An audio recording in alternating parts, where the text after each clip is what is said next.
Hello everyone, Shri IAS academy में आपका स्वागत है। जैसा कि आप जानते हैं कि श्री आईएएस एकेडमी ने आंसर राइटिंग सीरीज की शुरुआत की थी, जिसके अंतर्गत ऑलरेडी हमारे 337 पार्ट आ चुके हैं। ये हमारा पार्ट 338 है। अपने इस पार्ट में हम देखेंगे कि आपके द्वारा हमारे टेलीग्राम चैनल पर किस प्रकार का प्रश्न लिखकर भेजा गया, उसे आपने किस तरीके से लिखा और वास्तव में आपको कैसे लिखने की आवश्यकता है। तो चलिए शुरू करते हैं। जैसा कि आप देख रहे हैं, ये प्रश्न आपके द्वारा हमारे टेलीग्राम चैनल पर लिखकर भेजा गया है। तो सबसे पहले हम आपके इस प्रश्न को पढ़ेंगे, फिर आपके उत्तर को पढ़ेंगे और देखेंगे कि वास्तव में इसे आपने कैसे लिखा है और इसे किस तरीके से लिखने की आवश्यकता है। आपका प्रश्न है, सांप्रदायिकता भारत के राष्ट्रीय एकीकरण की दिशा में सबसे बड़ी बाधा है, कथन की विवेचना करें। आपने उत्तर लिखा है, सांप्रदायिकता एक उग्र विचारधारा है। जब एक संप्रदाय के हित दूसरे संप्रदाय से टकराते हैं तो सांप्रदायिकता का उदय होता है, जिसमें दूसरे संप्रदाय की आलोचना की जाती है और एक संप्रदाय दूसरे संप्रदाय को अपने विकास में बाधक मान लेता है। आज विश्व के अनेक देशों जैसे अमेरिका, अफ्रीका, फ्रांस आदि सांप्रदायिकता यहाँ ता और लगाइए, सांप्रदायिकता से प्रभावित हैं। इसी क्रम में हमें भारत में भी ये भारतीय इतिहास के लगभग प्रत्येक खंडों के साथ वर्तमान में सांप्रदायिकता के उदाहरण देखने को मिलते हैं। प्रत्येक खंडों के साथ ये भारत की एकता एवं अखंडता के लिए सबसे बड़ी बाधा बनकर उभरा है, जिनमें निम्नलिखित बिंदुओं से समझ सकते हैं। आपसी द्वेष, सांप्रदायिकता से आपसी द्वेष को बढ़ावा मिलता है, जिसके कारण एक संप्रदाय के लोग दूसरे संप्रदाय को हीन भावना से देखते हैं, जो कभी कभी भयंकर रूप धारण कर देश में नक्सली, सा ऐसे नहीं बनेगा, सा यहाँ पे बनेगा सात वाला, नक्सली एवं आतंक जैसी चीज़ों को बढ़ाती हैं, आतंकवाद जैसी गतिविधियों को बढ़ावा देती हैं। आर्थिक क्षति, संप्रदायों के बीच आपसी टकराव से आर्थिक गतिविधियां जैसे मिलों, अच्छा वो वाली मिल, ट्रेड मिल वगैरह, मिलों, कारखाना, औद्योगिक व्यवसायिक कार्य, बैंक, बाजार आदि मंद पड़ जाते हैं, जिससे आर्थिक प्रगति अवरुद्ध होती। जनहानि, सांप्रदायिकता के कारण हिंसात्मक झड़प के कारण अनेक परिवारों के घर उजड़ जाते हैं। लोगों में नैतिकता, दया, करुणा, सहिष्णुता आदि का लोप हो जाता है। इससे व्यक्तिगत हित को बढ़ावा मिलता है, जिससे सामुदायिक और सामाजिक हित प्रभावित होता है। राष्ट्र की एकता और अखंडता की सबसे बड़ी बाधा है। सांप्रदायिक दंगे के कारण राष्ट्रीय सुरक्षा खतरे में पड़ जाती है। इस प्रकार से अनेक कारण से सांप्रदायिकता भारत और समाज के लिए बाधा बनकर उभरा है। इसके प्रभाव को कम करने के लिए कई स्तरों पर सरकारी उपाय किए गए हैं। सांस्कृतिक कार्यक्रमों को बढ़ावा देना, आपने ऐसे क्यों लिखा है, चलिए पहले हम पढ़ लेते हैं। सांस्कृतिक कार्यक्रमों को बढ़ावा देना, इसके तहत विभिन्न प्रकार के कार्यक्रम जैसे अमृत महोत्सव, पर्यटन पर्व, भारत पर्व आदि को चलाया या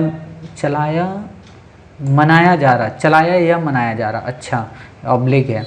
विभिन्न संप्रदायों के लोगों के त्योहारों को समान सम्मान दिया जाना, एक भारत श्रेष्ठ भारत का चलाया जाना, विविधता में एकता के संकल्प को प्रोत्साहित करना, सरकार द्वारा नो योर इंडिया पोर्टल को चलाया जाना, जिससे यहाँ के लोगों में अपनी सांस्कृतिक के प्रति मान बढ़े आदि। इसके साथ ही प्राचीन काल की संकल्पना वसुधैव कुटुंबकम को अपनाना, नैतिकता का शिक्षा में समावेश करना, ऐसे न्यूज जो सांप्रदायिकता को बढ़ावा देते हैं उस पर कड़े कानूनों का प्रावधान करना, भारत के विभिन्न शहरी एवं ग्रामीण नागरिकों के बीच इसके प्रति जागरूकता को बढ़ावा देना, राष्ट्रीय स्तर पर कोई संस्थान को खोला जाना होना चाहिए खेल। चलिए समझ में नहीं आ रहा क्या लिखा आपने। निष्कर्षतः सांप्रदायिकता जैसे विचारधारा को समाज से पूर्णतः समाप्त कर इसके राजनीतिक, आर्थिक, सामाजिक, सांस्कृतिक, धार्मिक प्रभाव को कम किया जाए। हालांकि कुछ हद तक किया गया है और बेहतर करने की जरूरत है, जिससे भारत अपनी आज़ादी के 75वीं वर्षगांठ पर एक नया भारत अर्थात सांप्रदायिकता मुक्त भारत में बन सके। देखिए आपने बिंदु लिखे हैं, ठीक लिखे हैं, भाषा शैली भी आपने सही रखी है, पॉइंट भी आपने सही डाले हैं, लेकिन बस दिक्कत ये है ना कि भाषा शैली का जो एंडिंग पॉइंट होता है वो सही नहीं होता है। एंडिंग पॉइंट का मतलब क्या होता है? एंडिंग पॉइंट का मतलब ये होता है, जैसे आपने यहाँ पे लिखा है ना, इस जगह पे बार बार चलाया जाना, ठीक है, ये चलाया जाना यहाँ पे नहीं आएगा काम में, ठीक है। दूसरी बात क्या है कि आपने अगर ऑडियो हमारा सुना होगा तो हमने वहाँ पे आपको हिदायत दी थी, आप सभी लोगों को, इस चीज़ का हमने ऑडियो भी आप लोगों को भेज रखा है कि आप लोग इस चीज़ को ऐसे नहीं बनाएंगे डायग्राम में या इस तरीके का। ये तो बिल्कुल स्थानीय मान हो गया, जैसे आप लोग मैथ में पढ़ते हो ना, स्थानीय मान निकालना संख्या का, तो ऐसा नहीं करना है आपको। इससे आप खुद ही सोचिए कितना ख़राब लग रहा है ये।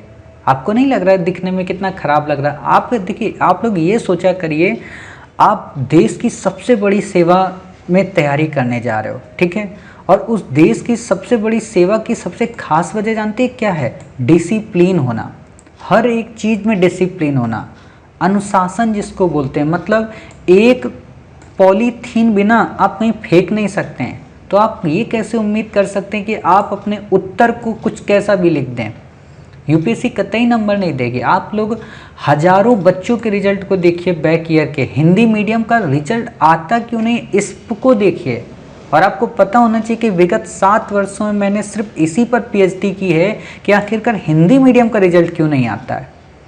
ये नहीं रिसर्च किया कि हिंदी मीडियम का रिजल्ट इसलिए नहीं आता कि यूपीएससी बदमाश है, बल्कि ये रिसर्च किया हिंदी मीडियम में क्या कमियां हैं। तो सबसे बड़ी कमियां यही निकलती हैं कि हिंदी मीडियम के बच्चे बात ही नहीं मानते। हमने आप लोगों को ये बताया था कि आप अपने उत्तर में डायग्राम को यूज कर सकते हैं, आप अपने उत्तर में फ्लो चार्ट को यूज कर सकते हैं। ये फ्लो चार्ट नहीं होता है, इसको फ्लो चार्ट नहीं बोलते हैं, ठीक है ना।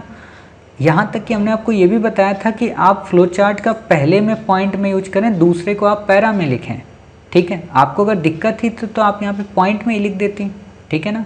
खैर आपका पहली बार आंसर लिखा है इसलिए कुछ नहीं कहेंगे ज़्यादा हम, बट कोशिश करना ये चीज़ें आपको यहाँ पे नहीं करनी है, ठीक है। दूसरी बात आपको बता दें, हमने आपको जब बताया था जितनी भी चीज़ें, तो हमने आपसे ये शायद बताया है, अगर आपने इस तरीके से लिखा है कि आप जो निम्नलिखित बिंदु हैं, बाधाएं हैं, उनका इम्पैक्ट है, उसको आप फ्लो चार्ट में डाल दें, मतलब डायग्राम में डाल दें, और फिर इन चीज़ों को पैरा में लिख दें, या तो फिर इनको पॉइंट में डाल दें। और हमने ऐसे पॉइंट नहीं बताए थे कि हेडिंग डाल के आप लिख, देखो ये कॉलेज लाइफ की चीज़ें हैं, कॉलेज लाइफ में आप ऐसा लिख सकती हैं हेडिंग डाल के, यूपीएससी में आप ऐसा नहीं लिख सकती हैं, ठीक है ना। यूपीएससी में आंसर ऐसे नहीं लिखा रहता। आपका ये बहुत अच्छा है, मतलब ये चीज़, ये पोर्शन आपका, ठीक है ना, एक मिनट, ये वाला आपका पोर्शन और ये पोर्शन बहुत अच्छा है, मतलब आपने यहाँ पे बहुत अच्छे ढंग से कनेक्ट किया है। लेकिन यहाँ पे एक लाइन बहुत गलत आपने लिख दी, क्या? प्रत्येक खंडों के साथ वर्तमान में सांप्रदायिकता के उदाहरण, यानी कि भारत के इतिहास में प्रत्येक खंड में सांप्रदायिकता थी क्या? बिल्कुल भी नहीं। प्रत्येक खंड में अगर सांप्रदायिकता होती तो आज भारतीय संस्कृति अजर और अमर न होती। समझ रही? सांप्रदायिकता का बीजारोपण कब हुआ है? ब्रिटिशर्स के टाइम पे। पहले से सांप्रदायिकता हमारे यहाँ नहीं विद्यमान थी। तो इस चीज़ को आपको लाइन नहीं लिखना। प्रत्येक का मत, प्रत्येक वैसे भी अपने आप में एक्सट्रीम वर्ड है, तो वो चीज़ आपको नहीं लिखनी है, ठीक।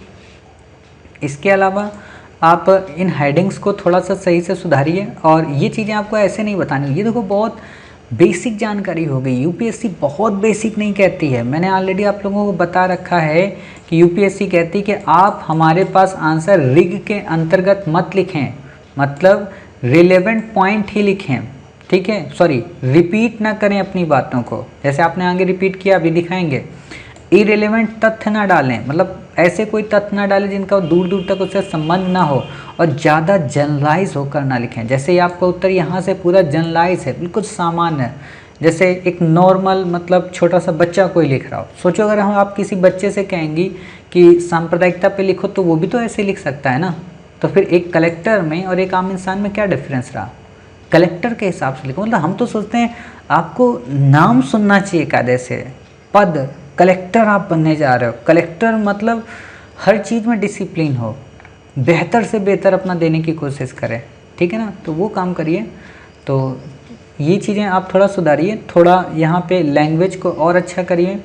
इसके साथ ही प्राचीन काल की संकल्पना वसुधैव कुटुंबकम को अपनाना, नैतिकता का शिक्षा में समावेश करना, ऐसे न्यूज जो सांप्रदायिकता को बढ़ावा देती है उस पर कड़े कानूनों का प्रावधान करना, भारत के विभिन्न शहरी एवं ग्रामीण नागरिकों के बीच इसके प्रति जागरूकता को बढ़ावा देना, राष्ट्रीय स्तर पर संस्थान को खेला जाना। ये जैसे आपने लाइन लिखी है ये नहीं सही लिखी है, यहाँ पे आप थोड़ा इसको सही कीजिए कि राष्ट्रीय स्तर पर एकीकरण को बढ़ावा देने के लिए कई संस्थानों का निर्माण किया जाना, ऐसे आपको बताना है, ठीक है। खोला जाना या खेला जाना ये नॉर्मल वर्ड है, इनको आपको उपयोग ही नहीं करना है, ठीक है। अर्थात अब यहाँ पे जैसे लिखा है एक नए भारतवाद सांप्रदायिकता मुक्त भारत में बन सकें, इसका क्या मतलब है? भारत अपनी आज़ादी की 75वीं वर्षगांठ, एक नए भारत। अब यहाँ पे देखो आप लोग गलती क्या करते हो, एक नए भारत लिख दिया और फिर लिख दिया अर्थात सांप्रदायिकता। इसका मतलब समझती हैं अर्थात का? अर्थात का मतलब ये होता है कि जो नया भारत है ना, उसी का एक समरूप कोई शब्द है पर्यायवाची, वो तो वो आपको नहीं लिखना है ना। जैसे आप ऐसे समझिए, आप ऐसे लिखेंगी कि वो व्यक्ति हमारे अनुकूल है, अर्थात उसके विचार हमसे मिलते हैं, ऐसे ऐसी जगह पर अर्थात का उपयोग होता है। यानी कि अनुकूल का मतलब ही हो रहा है सेम पर्यायवाची है, ठीक है। तो आप इन चीज़ों में सुधार कीजिए। हालांकि आपने पहली बार लिखा है तो धीरे धीरे प्रयास करेंगे, आपका हो जाएगा। लेकिन जो ये गलतियाँ हमने बता दी हैं, अब इनको मत करना आगे, क्योंकि यही होता है ना कि हम ये सोचते हैं एक बार और कर लेते हैं, क्या दिक्कत है। वही बात है कि आपको अच्छे से पता होना चाहिए। हम ही कॉपी चेक करते हैं और हमें अच्छे से पता होती है किस व्यक्ति ने कब कौन सी गलती की थी।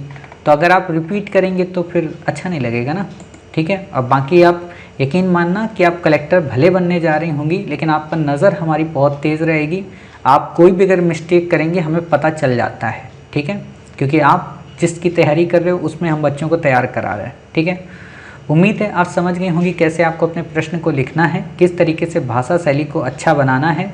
मिलते हैं आप ही के द्वारा भेजे गए एक नए प्रश्न के साथ। तब तक अपना ख्याल रखिए और स्वस्थ रहिए।